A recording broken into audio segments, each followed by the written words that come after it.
Anyway, so that's what artists are doing. And so one of the things I would say is buy a damn piece of art, you know?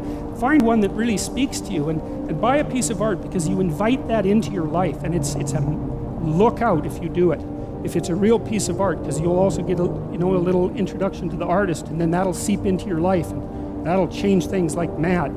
But it's unbelievably worth it, because it opens your eyes to the domain of the transcendent. That's the right way of thinking about it. A real piece of art is a window into the transcendent. That's what it is. And you need that in your life, because you're finite and limited and bounded, right, by your ignorance and your lack of knowing. And unless you can make a connection to the transcendent, then you don't have the strength to prevail.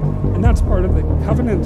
That's part of the covenant with God. And you can see that because you look at these magnificent cathedrals that our civilization built over the centuries. You know, some of those, they're still building the Sagrada Familia in Barcelona, right? And it's an amazing building. I think it's going to take them like 300 years to build that. You know, people in the Middle Ages, they'd start building a cathedral and they think, we'll be done this in 300 years. You know, imagine the vision that it took to invest in something like that.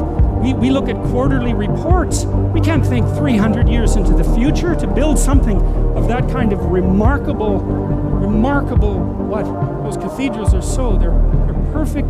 They're trees first, right? They're a forest, right? The Gothic cathedrals, they're a forest, and the sun is shining through the branches. That's the stained glass, and they're the perfect balance of light and structure, because they're representing something about the proper structure of being, which is something like the proper balance between light and structure.